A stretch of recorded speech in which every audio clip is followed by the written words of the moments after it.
Bismillahirrahmanirrahim. Assalamualaikum warahmatullahi wabarakatuh. Alhamdulillahirrabbilalamin. Wassalatu wassalamu ala ashrafil anbiya'i wal mursalin wa ala alihi wa sahbihi ajma'in.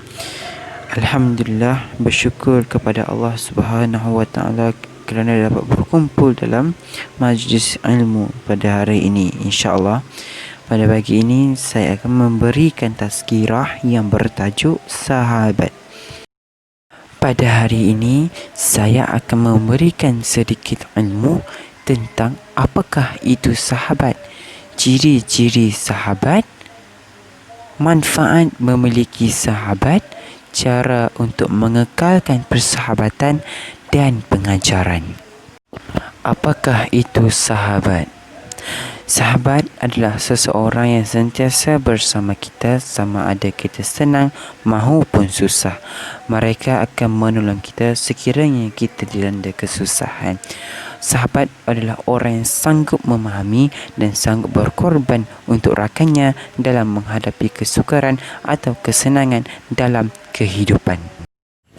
Sayyidina Ali bin Abi Talib pernah berkata, saudaramu yang sebenar adalah orang yang selalu menolongmu ketika susah dan dia sanggup berkorban untuk memberi manfaat kepadamu dan sanggup memecah atau pinggirkan segala urusannya untuk membantu sahabatnya yang berada dalam kesusahan.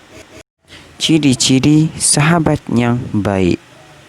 Pertama, dia menerima diri kamu sepenuhnya termasuk kekuranganmu. Kedua, tidak meninggalkan kamu di masa-masa sulit. Ketiga, mengenalmu lebih dalam dari orang lain. Keempat, berani menyampaikan kebenaran meskipun pahit didengari. Kelima, selalu mendorongmu untuk lebih bersemangat. Dan yang keenam, tidak membicarakanmu di belakang. Diriwayatkan oleh Abu Ya'la, mafhumnya sahabat yang baik ada 3. Pertama, seseorang yang dengan melihatnya mengingatkan kita kepada Allah.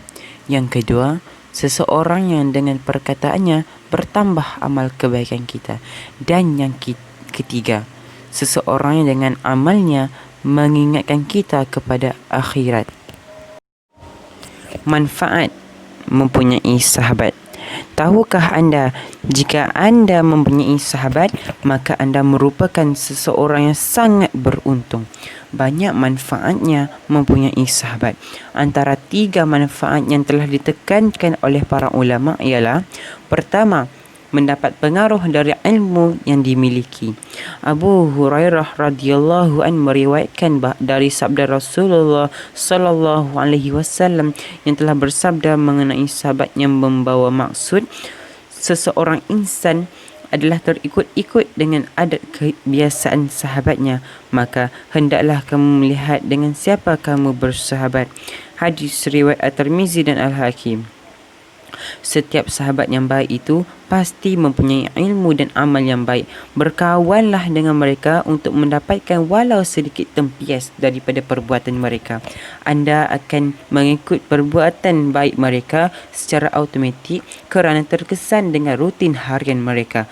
Sebagai contoh, jika anda berkawan dengan orang yang gemar untuk ke masjid, pada mulanya memang agak janggal jika kawan anda sering mengajak anda ke masjid, namun lama-kelamaan secara automatiknya anda akan terikut-ikut dengan perbuatannya. Hal ini kerana rutinnya itu sudah boleh mempengaruhi anda. Kedua, mendapatkan doa baiknya. Dalam surah Al-Baqarah ayat ke-186 yang bermaksud, dan apabila hamba-hambaku bertanya kepadamu mengenai aku, maka beritahu mereka, sesungguhnya aku ini Allah sentiasa hampir kepada mereka.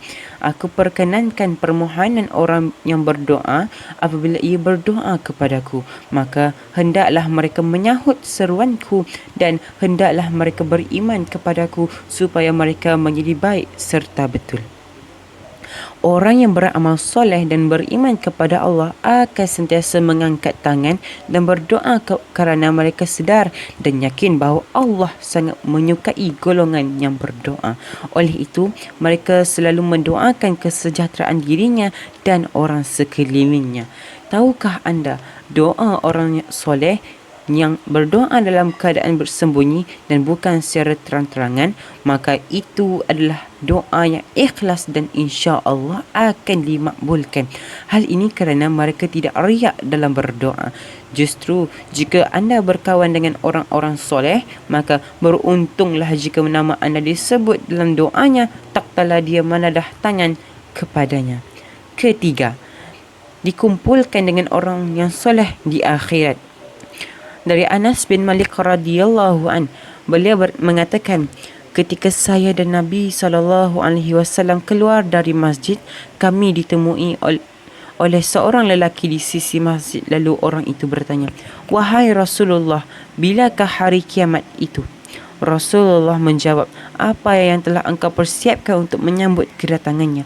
Orang itu terdiam lalu menjawab, "Untuk menyambutnya, aku tidak menyiapkan solat yang besar, tidak juga puasa yang besar, apatah lagi sedekah yang besar. Akan tetapi saya mencintai Allah dan Rasulnya." Rasulullah SAW bersabda, "Engkau akan bersama dengan orang yang engkau cintai." Hadis riwayat Imam Muslim. Berdasarkan hadis ini, jelas bahawa kita semua akan dihidupkan semula di akhirat bersama dengan orang yang kita cintai dan sanjungi ketika hidup di muka bumi. Kita layak memilih untuk siapa kita ingin dibangkitkan berdasarkan gaya hidup kita di muka bumi pada hari ini. Cara untuk mengekalkan persahabatan. Pertama, sedia dihubungi. Sebagai kawan, pastikan anda sentiasa boleh dihubungi.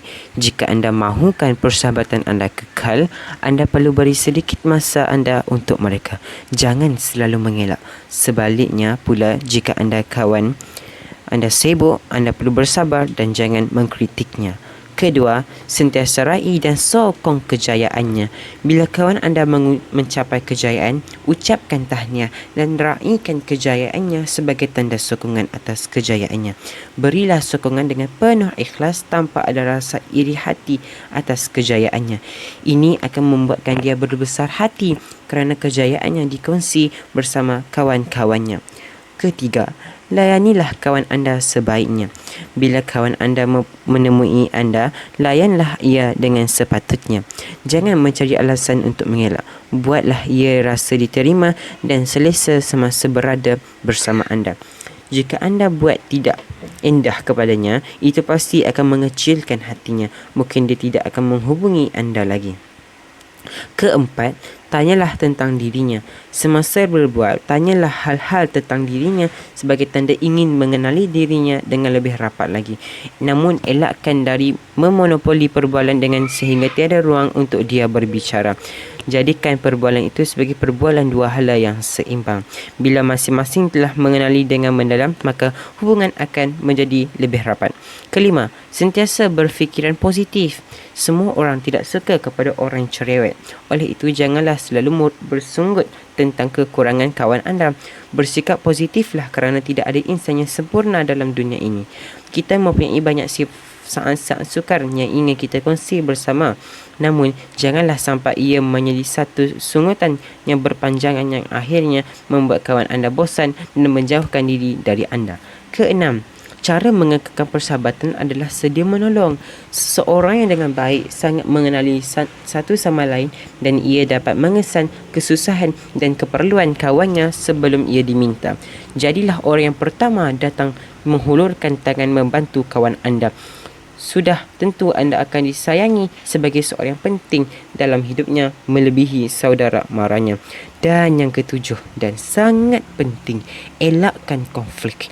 Jangan berbincang mengenai isu-isu sensitif seperti politik atau agama dengan kawan anda kecuali anda pasti kawan anda mempunyai pemikiran yang sama mengenai isu tersebut. Jangan cerita apa-apa yang negatif tentang kawan anda, tentang isterinya atau anak-anaknya. Jika anda orang cuba bercerita tentang keburukan kawan anda, segeralah anda tukar tajuk perbualan anda. Janganlah terlalu sibuk dengan kawan anda sehingga dia menjadi rimas. Berilah ruang kepadanya dan hubungilah dia di masa yang sesuai. Jika tidak, dia mungkin tidak akan menghubungi anda lagi kerana merasa terganggu dengan kehadiran anda. Elakkan mengadakan urusan perniagaan, jualan atau apa sahaja yang melibatkan keuangan. Jangan pinjamkan kawan anda wang kecuali anda bersedia menghalalkannya jika ia gagal melunaskannya. Jika tidak, anda mungkin bersengketa dengannya jika ia gagal melunaskan apa yang dipinjam. Pengajaran. Sahabat adalah rezeki yang tidak ternilai yang dianugerahkan Allah Subhanahu wa taala kepada kita selepas ibu bapa. Persahabatan adalah hubungan yang mulia kerana ia berperanan membentuk personaliti seseorang. Dalam hadis riwayat Bukhari dan Muslim, mafhumnya dan tidak sempurna iman seseorang sekiranya ia tidak mengasihi saudaranya seperti mana dia mengasihi dirinya. Oleh itu, persahabatan yang kamu bina yang lamanya hendaklah dijaga dengan betul. Jika ada selisih faham, berminta maaflah antara satu sama lain agar tidak menimbulkan konflik antara dua belah pihak. Ingatlah kata seorang tokoh ilmuwan Yunani, Aristotle, kamu bisa mendapatkan teman hanya dalam beberapa minit, tetapi kamu bisa mendapatkan sahabat dalam tempoh masa yang panjang. Oleh itu, jagalah tali persahabatan kamu. Jangan ia rosak disebabkan sesuatu perkara. Maha suci Allah, jika kalian ditakdirkan menjadi sahabat, sesungguhnya kalian benar-benar sahabat yang hikmah. Thank you yang telah tengok video saya. Moga dapat memberi sedikit pengajaran dan sedikit ilmu yang bermanfaat untuk kita semua. Jangan lupa subscribe, like dan share kepada kawan-kawan anda. Wallahu a'lam. Sekian, wabillahi taufiq wal hidayah. Wassalamualaikum warahmatullahi wabarakatuh.